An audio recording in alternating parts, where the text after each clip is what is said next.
Mesdames, Messieurs, bonjour. Au sommaire, sur la première page de cette édition de Télémidi, une signature, une augmentation, une menace, des protestations. Signature, la CGT accepte de signer à la SNCF un accord sur les salaires et l'emploi. C'est la première fois que la CGT signe un accord de ce type. Augmentation, le Conseil des ministres augmente le SMIC, le salaire minimum interprofessionnel de croissance, qui passe à 3,63 francs. Menace, une nouvelle fois, le tabac est mis en accusation en Angleterre et en France. Enfin, et toujours cette vague de froid qui n'en finit pas de peser sur la France. Un record pour les habitants d'Oyonnax dans l'Ain. Depuis le 31 décembre, une moyenne chaque jour de moins 29 degrés. La température remonte lentement sur la moitié est de la France, mais la circulation sur l'ensemble du réseau, je vous préviens encore aujourd'hui, demeure très difficile. Sur l'autoroute A7, qui reste le symbole des ennuis de cette vague de froid, le thermomètre a atteint moins 17 degrés et le gazole se fige dans les réservoirs des camions. Voici d'ailleurs le point de la situation dans le sud de la vallée du Rhône, reportage de Aurel Thomas. Les opérations de déblaiement se poursuivent dans toute la vallée du Rhône et les automobilistes reviennent chercher leurs voitures qu'ils retrouvent parfois en bien piteux état. Mais une bonne nouvelle en ce qui concerne le temps dans notre région. La météo nous annonce pour cette nuit et la journée de demain un adoucissement marqué et des températures en hausse, ce qui se traduirait par de la pluie sur le littoral, quelques chutes de neige, puis de la pluie sur les zones de l'intérieur. D'ailleurs, les températures enregistrées cet après-midi sont en hausse de 2 degrés en moyenne par rapport à celles d'hier à la même heure. Quant à la situation sur les grands axes routiers, elle est la suivante. Sur l'autoroute A7, le trafic est nettement moins important et de ce fait, les automobilistes aujourd'hui ont pu l'emprunter sans trop de difficultés. Les files d'attente qui étaient importantes hier sont pratiquement inexistantes aujourd'hui. Les services de la gendarmerie nous disaient d'ailleurs que le seul point encore délicat se situait aux environs de Montélimar, où on circulait sur une seule voie, mais dans les deux sens et où la circulation était ralentie par des plaques de glace. Sur la nationale 7, la circulation est à peu près normale avec quelques restrictions pour certaines portions de route dans la Drôme et le Vaucluse. Pour ce qui est des autres grands axes routiers, aucun problème majeur. Quant aux routes de montagne, les précautions habituelles doivent être respectées. Et comme je vous le disais, la météo est optimiste et nous pouvons donc espérer une nette amélioration pour les jours à venir. Mais pour l'instant, comme vous avez pu le constater sur nos images, il y a encore beaucoup de neige un peu partout et pas seulement sur les routes comme ici à Pont-Saint-Esprit. Le Rhône sur une assez vaste portion de son cours, eh bien le Rhône est gelé, on n'avait pas vu cela depuis 1956.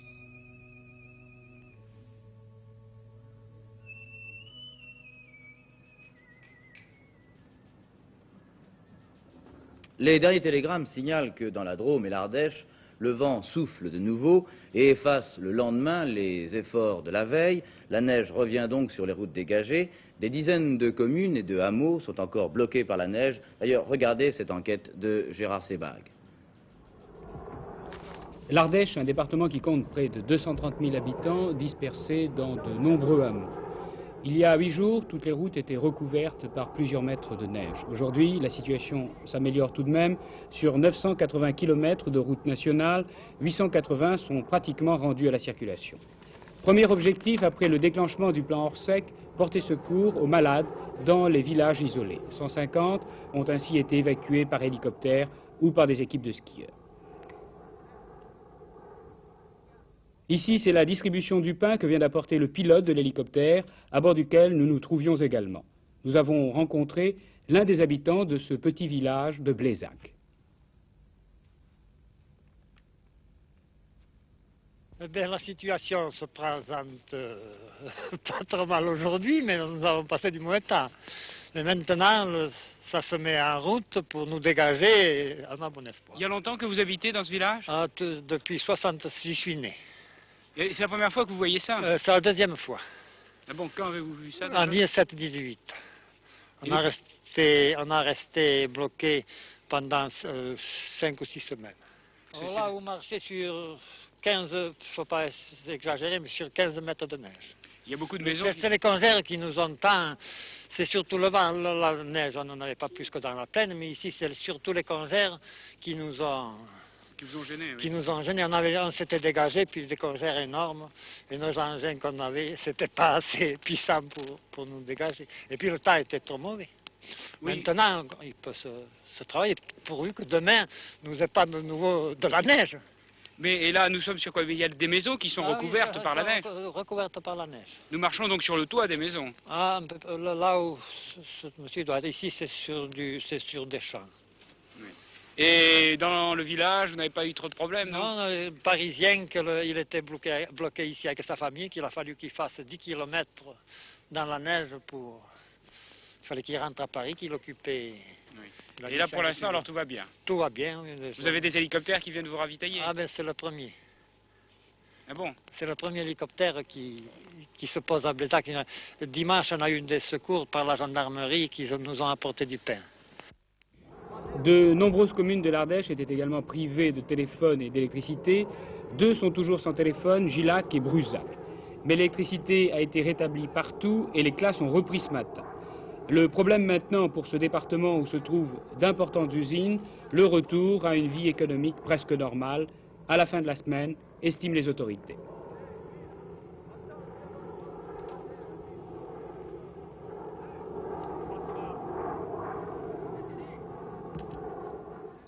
N'empêche que cette vie normale, la vie normale de toute cette région, est paralysée depuis le 27 décembre. Les dégâts y sont considérables. Et le député maire de Montélimar, M. Pic, vient de lancer un appel à l'aide au gouvernement, n'est-ce pas, Jean-François Vergne? Lefebvre, M. Pic, député maire de Montélimar, vient de demander au Premier ministre, dans une question écrite, de déclarer le département de la Drôme zone sinistrée. En effet, on ne compte plus les exploitations agricoles ou avicoles complètement dévastées, on ne compte plus les garages effondrés, les toits de ferme abîmés. Mais je crois, si vous voulez, qu'il faut d'abord faire le point de la situation en ce moment même. On peut dire que la situation dans la vallée du Rhône ne s'est pas aggravée cette nuit, mais on ne peut pas dire non plus qu'elle se soit réellement améliorée dans la mesure où on a enregistré par exemple -16 à Valence, -18 dans la Plaine et -8 à Pierrelatte. Et comme vous le savez, le vent vient à nouveau de se lever. La circulation s'effectue donc très lentement sur les 2 axes A7 et N7, et à Montélimar par exemple, en ce moment même, il est extrêmement difficile de rouler dans la ville. La situation naturellement reste critique dans les petits villages, dans les fermes isolées, qui ne peuvent être ravitaillées que par hélicoptère, par Alftrak ou par convoi militaire. Car il ne faut pas l'oublier, ce sont surtout les départementales maintenant qui sont bloquées, soit par des congères, soit par des camions ou des véhicules abandonnés au bord de la route. Et naturellement, si vous voulez, cette situation commence à soulever des protestations. Une société de yaourt, par exemple, a décidé d'intenter une action judiciaire contre la société d'exploitation de l'autoroute. En effet, 8 de ces camions, transportant plus d'1 million de pots, ont été bloqués par les intempéries sur l'autoroute, mais bloqués surtout par les files de voitures qui encombraient la voie. La direction de l'entreprise précise que si ces chauffeurs avaient été prévenus à temps, ils auraient emprunté un autre itinéraire. Enfin, les maires du canton de Suse-la-Rousse, c'est un canton qui se trouve au sud du département de la Drôme, ont décidé de se réunir cet après-midi à 17 h sous la présidence de M. Michel, qui est maire de Suse et vice-président du conseil général de la Drôme, pour étudier la situation et les dommages résultant du froid et de la neige. Merci Jean-François Vergne. Voilà, c'est à peu près tout. À cela, on peut tout de même ajouter que la météo craint la formation de nouvelles plaques de verglas sur l'ensemble du réseau routier français, et en particulier dans la région parisienne. Passions maintenant aux affaires sociales. Un accord va être signé demain à la SNCF.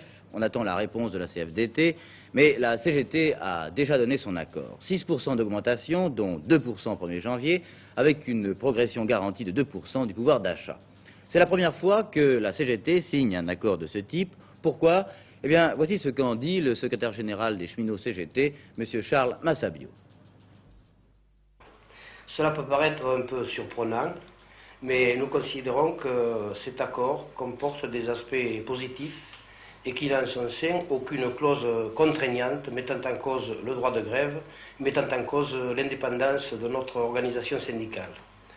Parmi les aspects positifs que nous relevons dans cet accord, il y a des problèmes relatifs au salaire, relatifs à la réduction de la durée hebdomadaire du travail, ainsi que des aménagements pour le rapport retraite-salaire, et également un pas vers la suppression des abattements de zone. D'autre part, nous considérons aussi qu'il comporte en son sein une amorce de l'échelle mobile. Bien sûr, dans cet accord, il n'y a pas tout ce que nous voulions, tout ce que nous avions revendiqué. C'est pour ça que nous le signerons, mais de toute façon en faisant des réserves sur des revendications qui restent encore en suspens et sur lesquelles nous demandons aux cheminots d'organiser l'action pour les faire aboutir. Est-ce que ça signifie un pas de la CGT vers une politique de contrat de progrès? Je crois que lorsque l'on veut utiliser le terme contrat de progrès, il faut savoir ce qu'il y a dedans dans le terme contrat de progrès. L'accord qui nous est proposé n'a absolument rien de commun avec un contrat de progrès. Il peut tout simplement s'assimiler à une convention collective sur le problème des salaires et le problème de la réduction du temps de travail. Le Premier ministre a d'ailleurs fait allusion à ce type d'accord dans un article paru aujourd'hui dans la Revue des Deux Mondes. C'est une expérience de politique contractuelle et d'un nouveau style de relations sociales qui est en cours, dit M. Chaban-Delmas, écrit M. Chaban-Delmas. Il faut que les syndicats et les directions des entreprises nationales acceptent ces nouvelles règles du jeu. Autre dossier, l'augmentation du SMIC, je vous en ai parlé, décidée aujourd'hui en Conseil des ministres. François-Henri Dirieux, pourquoi et quand? Alors pourquoi? Eh bien parce que les prix ont très fortement augmenté en 1970, de 5,5% environ, et qu'il fallait bien protéger les travailleurs les plus défavorisés contre cette hausse de prix. Alors combien? Eh bien, vous l'avez dit tout à l'heure, le SMIC passe à 3,63 francs l'heure, ce qui représente une hausse de 13 centimes, ou si vous voulez, de 3,7% par rapport aux chiffres qui étaient en vigueur depuis juillet dernier, et une hausse de 11% par rapport aux chiffres qui étaient en vigueur l'an dernier à la même époque. Quand? Eh bien, la hausse entrera en vigueur immédiatement, c'est-à-dire que les employeurs devront la faire figurer sur les feuilles de paye du mois de janvier. C'est une décision importante. Oui. Je crois qu'on peut dire que c'est une décision importante, on peut le dire pour trois raisons. D'abord parce qu'elle intéresse directement les 700 000 travailleurs qui sont payés en France au SMIC. Ils sont 500 000 dans l'industrie et 200 000 à peu près dans l'agriculture.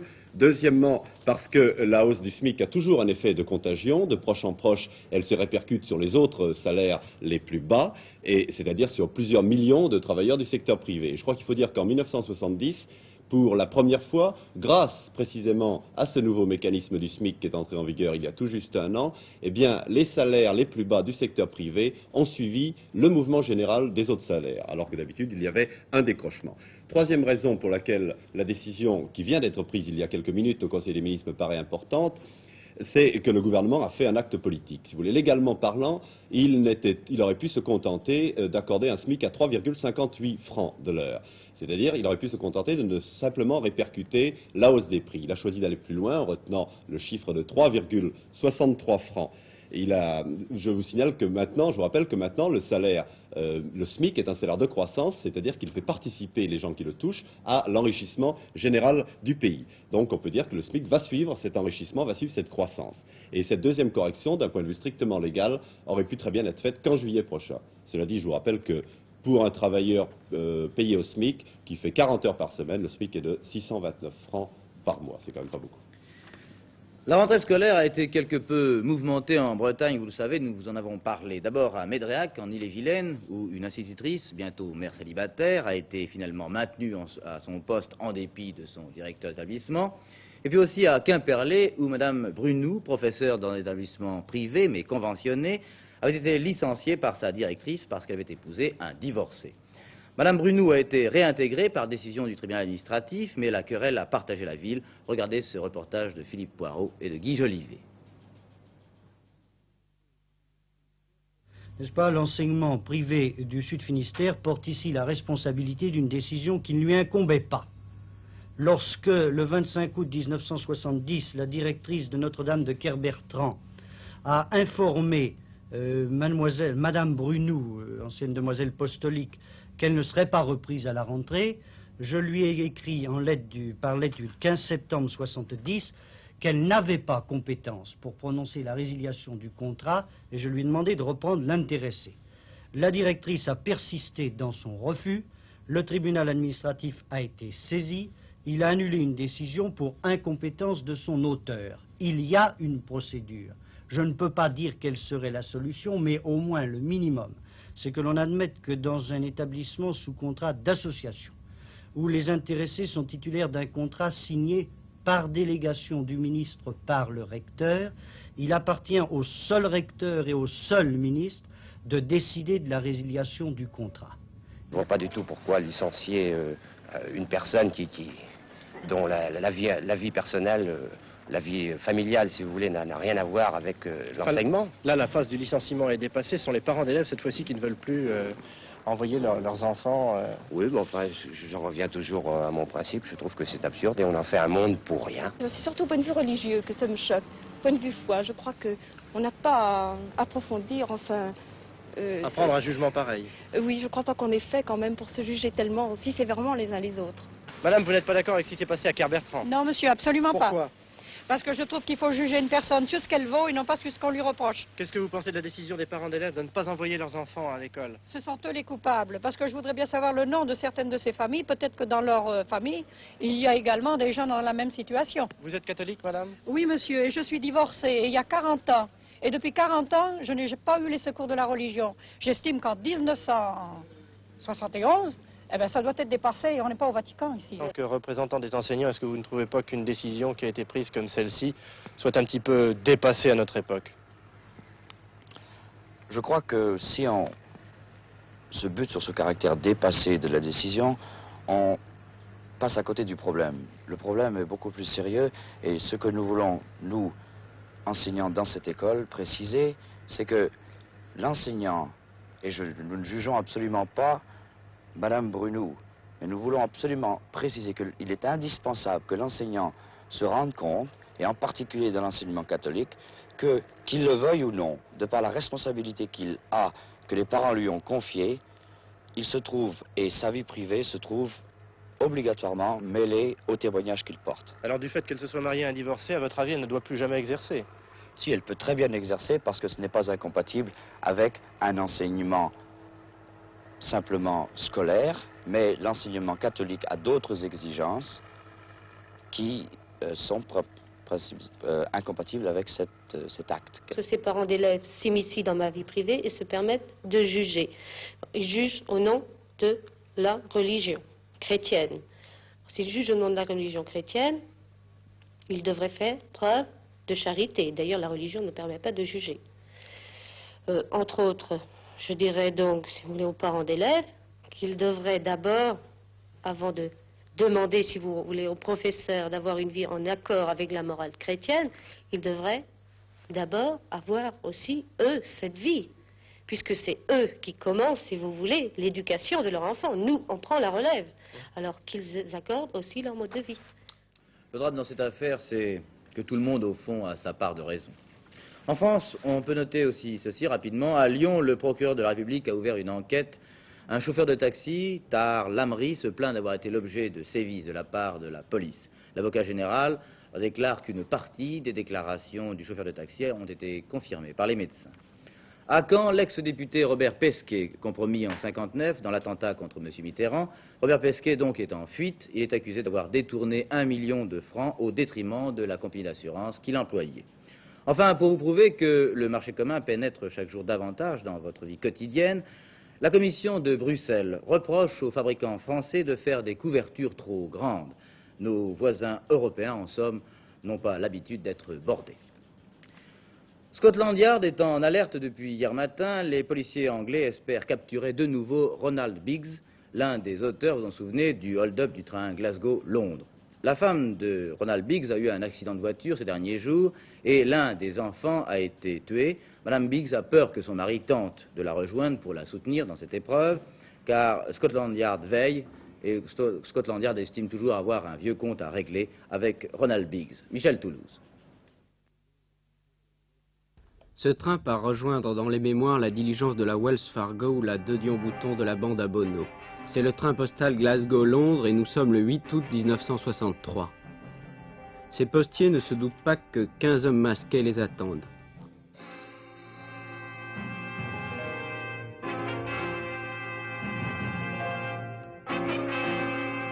Les signaux ont été truqués, orange puis rouge, le conducteur arrête le train.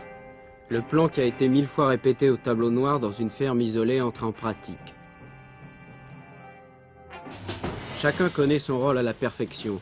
Les convoyeurs sont rapidement maîtrisés, les assaillants n'ont pas d'armes à feu, mais les victimes affolées ne s'en rendent même pas compte.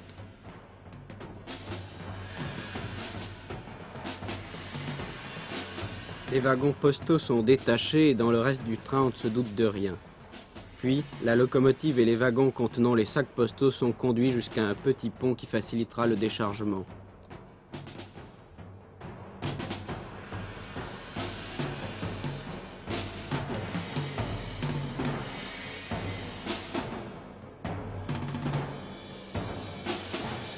Les sacs contiennent 2 500 000 livres, soit près de 35 millions de francs, en petites coupures usées envoyées au pilon, dont évidemment les numéros ne sont pas notés. 27 minutes se sont écoulées quand le convoi chargé de livres sterling s'engage dans la nuit. Le lendemain, la surprise est totale. Le hold-up du siècle fait la une de tous les journaux. Mais l'enquête semble piétiner. Les policiers ont peu de pistes.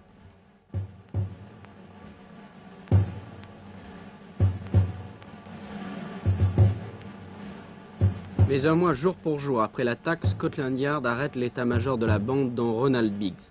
Le procès est mené rondement, le verdict tombe, 30 ans de prison à chacun des accusés. Mais Biggs ne restera pas longtemps en prison. Après 15 mois de prison, il s'enfuit spectaculairement du pénitencier. Depuis, il a subi une opération esthétique et la police ne l'a jamais revu. Entre-temps, Biggs a publié ses mémoires. Il vit réfugié en Australie sous le nom de Brent avec sa femme et ses enfants et il a repris son ancien métier de menuisier.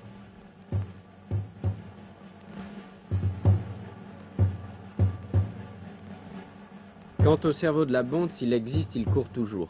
Après l'arrestation de Bruce Reynolds, les policiers avaient espéré, mais s'il fut le patron sur le terrain, il n'est pas le cerveau. Une partie seulement du butin a été retrouvée.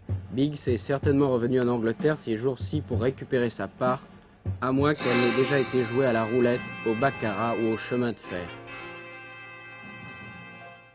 Pour l'instant, Ronald Biggs est toujours introuvable. Avant d'allumer la cigarette qui va accompagner votre café, attendez un moment. Le Collège royal des médecins britanniques lance une nouvelle offensive contre le tabac. 30 000 Anglais meurent chaque année, disent-ils, et tous les journaux de Londres, ce matin, consacrent leur colonne à ce sujet. Rosie Morel, est-ce que les chiffres des médecins anglais se recoupent en France? Eh bien, le problème n'est absolument pas plus consolant pour la France. Le tabac est un meurtrier et par plusieurs voies. La plus spectaculaire est qu'il cause le cancer du poumon par les carbures cancérigènes que contient la fumée du tabac. Ce cancer est en augmentation régulière et cette augmentation suit la courbe de vente des cigarettes qui elle-même a triplé dans les 30 dernières années. On ne connaissait pas cette forme de cancer chez la femme. Désormais, les femmes qui fument autant que les hommes font également des cancers du poumon. Second point, second domaine tragique, la bronchite chronique. 70% des bronchites chroniques qui se compliquent d'emphysème, d'étouffement, sont dues au tabac. Elles surviennent chez des fumeurs. Enfin, il y a le cœur. On sait que la cigarette est mauvaise pour le cœur. Cette fois-ci, c'est la nicotine qui est en cause.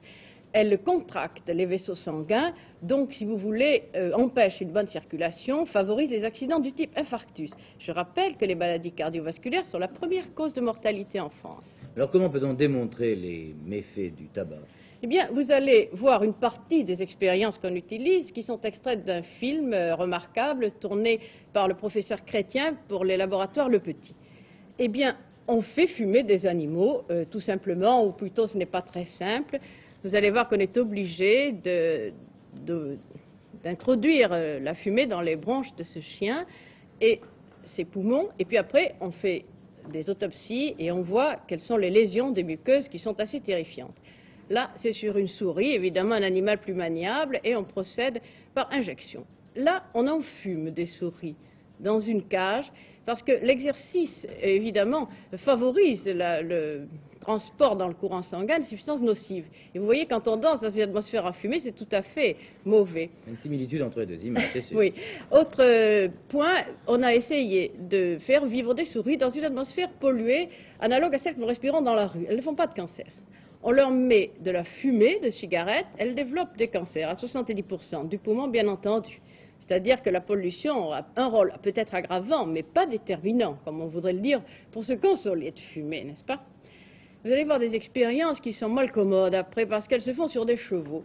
Les chevaux seraient un animal remarquable, parce que naturellement, ils font de l'emphysème. Seulement, ce n'est pas pratique à manipuler. Alors pour l'homme, eh bien pour l'homme, naturellement, on ne se livre pas à des expériences, mais vous avez les phénomènes cliniques, et les statistiques sont écrasantes. Sur 1000 cancers du poumon, 995 étaient des grands fumeurs, n'est-ce pas? On a calculé qu'en fumant comme ce monsieur, vous abrégez votre vie de 5 à 7 ans, n'est-ce pas? Et si, à âge égal, vous avez 60% de chances de plus de mourir si vous êtes fumeur par rapport aux non-fumeurs, et 160 si vous dépassez les 2 paquets par jour. Voilà le bilan. C'est énorme. C'est énorme. Alors comment fumer moins dangereusement? Enfin, s'il y a une façon. Il y a quand même une façon de fumer moins dangereusement. La première est de ne pas avaler la fumée, n'est-ce pas? C'est tout le plaisir aussi. Ah oui, c'est tout le plaisir, mais c'est justement ce que font les grands fumeurs les plus menacés. Alors, les fumeurs de pipe, de cigares, courent moins de danger. Enfin, il n'est quand même pas négligeable. Il faut aussi ne pas fumer la cigarette jusqu'au bout, parce que les carbures cancérigènes se développent au fur et à mesure que la cigarette devient plus chaude. Et à la fin, elle est très dangereuse. Il faut jeter de gros mégots, il ne faut pas être économe. C'est là qu'intervient le filtre, en principe. C'est là qu'intervient le filtre. C'est très discuté. On a fait des expériences sur des souris fumant à travers filtre, non à travers le filtre, et il semble qu'il y ait quand même quelques cancers. Mais alors comment s'arrêter? Ah, ça c'est le grand problème. On a tout essayé. On fait des cures d'hypnose, on fait des chocs électriques, n'est-ce pas, pour dégoûter le fumeur dans les cigarettes, on lui file une secousse, n'est-ce pas? Il y a des produits qui les dégoûtent de l'alcool, du tabac comme de l'alcool. Tout ça est inefficace s'il n'y a pas une motivation profonde, et certains médecins pensent qu'il faudrait faire appel à un psychiatre pour aider l'homme qui veut se désintoxiquer ou la femme. Mais alors s'arrêter finalement, est-ce que c'est rentable? Ah, ça c'est rentable. Nous avons une expérience en Angleterre. Il y a 15 ans, quand les premières statistiques sont apparues liant le phénomène tabac à l'augmentation du cancer de poumon, les médecins qui avaient connaissance de ces statistiques, les premiers, se sont affolés. Ils ont cessé en majorité de fumer. Total, depuis 15 ans, 30% de moins de cancer du poumon chez les médecins en Angleterre. Dans la même période, pour la population générale, 25% d'augmentation. Je vais essayer. À l'étranger, 3 choses à signaler ce matin. Le président tunisien, M. Bourguiba, est parti aujourd'hui pour les États-Unis. Il est allé se faire soigner à l'hôpital Walter Reed à Washington. M. Bourguiba est, paraît-il, très affaibli actuellement. Au Cameroun, le tribunal militaire a condamné à mort Monseigneur Dongmo, évêque de Konsamba, pour complot contre le président camerounais. L'évêque avait déjà été condamné hier à la prison à la perpétuité pour rébellion. Si le président camerounais n'accorde pas sa grâce, l'évêque et les autres inculpés seront fusillés publiquement. Passons au sport maintenant. Michel Drucker, l'un des prestigieux boxeurs a disparu, c'est Sonny Liston. En effet, l'ancien champion du monde des poids lourds, l'américain Charles Sonny Liston, est mort. Il a été découvert mort hier dans son appartement à Las Vegas. Une enquête a été ouverte car on ne sait pas si l'origine de ce décès est une origine criminelle. C'est la femme de l'ancien champion du monde qui a fait la macabre découverte en rentrant de Philadelphie, d'où elle n'avait pu joindre son mari par téléphone. Loïs Vanley vous retrace la carrière de cet étonnant boxeur qui avait 38 ans. En effet, Michel Drucker, puisque Charles Sonny Liston est né à Pine Bluff le 8 mai 1932.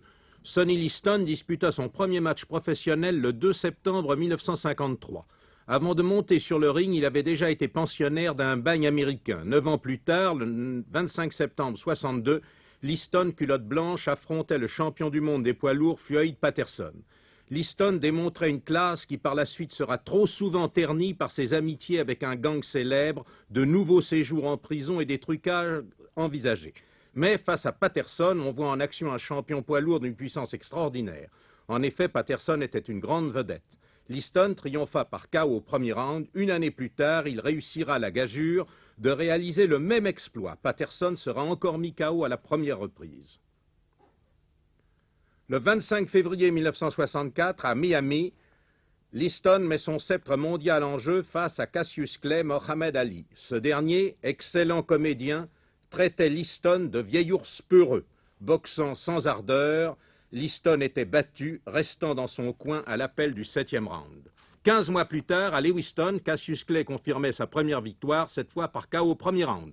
Mais le débat était-il sincère? Le dernier combat de Liston, le 6 décembre 1969, son palmarès, 50 matchs, 47 succès, une fin qui rappellera à beaucoup celle de Battling City. En effet, Battling City, qui fut champion du monde de la catégorie des mi-lourds en 1922, après avoir battu Georges Carpentier, avait été découvert assassiné dans les bas-fonds new-yorkais. Le ski maintenant, les skieurs français ont encore gagné. Oui, ils ont pris leur revanche. Après la victoire de Brugman, ils tenaient absolument à prendre leur revanche aujourd'hui et il semble qu'ils y soient parvenus. C'est en tout cas ce qu'on peut dire après la dépêche que je viens de recevoir. C'est Jean-Noël Auger qui a remporté le slalom spécial de Berchtesgaden. Jean-Noël Auger a remporté le titre à Val Gardena. C'est le champion du monde en titre. Il était donc bien placé. Il était deuxième après la première manche à 91 centièmes de l'Italien Tony. Il avait donc une bonne position d'attente. Je ne connais pas le reste du classement. Encore un mot pour le ski. J'ajouterai que Jean-Noël Auger va maintenant consolider sa place en Coupe du Monde, d'où il était cinquième avant cette épreuve, derrière Russell, Duvillard, Orsel et Schranz. Les femmes, elles, ont quitté la Yougoslavie. Elles étaient à Maribor depuis 3 jours, vous le savez, pour se diriger vers Oberstaufen, en Allemagne de l'Ouest, où vendredi et le samedi, elles vont disputer un slalom spécial et un slalom géant, qui compteront tous les deux pour la Coupe du Monde. Nous aurons l'occasion d'en reparler. Gérard Vidalange, des chiffres officiels ont été publiés aujourd'hui. Depuis la dévaluation, la France a accru ses réserves de 3 milliards de dollars. C'est une nouvelle stimulante pour la bourse. C'est une bonne nouvelle et je dois dire qu'aujourd'hui le marché en tient compte, les valeurs françaises sont plus actives et il y a des hausses assez sensibles. On a également commenté certaines nouvelles également qui sont importantes sur le plan financier. C'est la détente des taux d'intérêt. Cette détente s'est affirmée par exemple à l'occasion de la dernière adjudication des bons du Trésor à 1 an. Il y a eu une baisse des taux et le Conseil général de la Banque de France doit se réunir vendredi, étudier les derniers éléments du bilan de fin d'année et peut-être décider cette détente attendue du taux d'escompte, cette baisse du taux d'escompte. Valeurs françaises en hausse, eh bien, ce sont surtout les valeurs de distribution d'eau, les valeurs de sel. Les valeurs de sel, bien sûr, c'est peut-être des valeurs de saison actuellement en raison du froid. Distribution d'eau, alors là c'est très net, il y a des hausses de 5% depuis le début de l'année sur la Générale des Eaux et sur la Lyonnaise des Eaux. Du côté des banques, il y a également, peut-être en liaison avec ce relèvement espéré, cette baisse espérée du taux d'escompte, eh bien, il y a des hausses sur les valeurs bancaires. Vous voyez qu'ici, la Générale des Eaux progresse à 656 en séance, la Lyonnaise des Eaux également, en dessous des valeurs allemandes qui sont en progrès par ailleurs, eh bien, la Lyonnaise des Eaux grimpe à 453 et même 455. La financière de Suez vient d'écrire à ses actionnaires et leur annoncer également des nouvelles favorables puisque le bénéfice net de la financière de Suez sera en augmentation de 20% pour 70 et M. Georges Picot, le président de Suez, a souligné que l'action de la société enregistrait une décote de 40% en bourse par rapport à la valeur réelle des actifs de la société. Une déception, cependant, c'est encore la baisse de la Française des pétroles aujourd'hui. Vous allez voir dans un instant le titre qui a enregistré un repli tout de même assez sévère. Cela représente un peu plus de 5% depuis lundi. Voici en dessous de la Bayer, comme les autres valeurs allemandes en progrès, la Française des pétroles qui cote aujourd'hui 160 francs 90 contre 168 francs. Le Suez a un petit peu progressé. Usinor, qui depuis lundi a commencé son augmentation de capital, eh bien, cette émission est un succès. En effet, le volume des droits de souscription est très important et la valeur du droit lui-même a augmenté. Il est passé de 6 francs à 6 francs 80. La société émet une action nouvelle pour 4 à 75 francs. C'est un appel d'argent frais tout de même très important, 285 millions, mais 25% seulement des actions circulent dans le public. Usinor est le premier producteur d'acier en France avec 8 millions de tonnes et précisément ces capitaux qui sont demandés au marché sont destinés à accroître la capacité de production d'Usinor de 8 à 12 millions en 1975. Sur les valeurs étrangères, ce sont les Allemandes qui se réveillent et là il y a vraiment un mouvement très ferme avec des actifs, avec une activité assez importante. Vous voyez que la Hoechst et la Badische Anilin du côté des valeurs chimiques ont enregistré des progrès importants. Sur le marché de l'or, eh bien là c'est le calme plat. En effet, le lingot repère 5 francs, tandis que la pièce de 20 francs, le Napoléon, gagne 20 centimes à 57 francs 70. Donc une bonne séance avec des marchés tout de même beaucoup plus actifs et surtout sur les valeurs françaises. À vous les studios.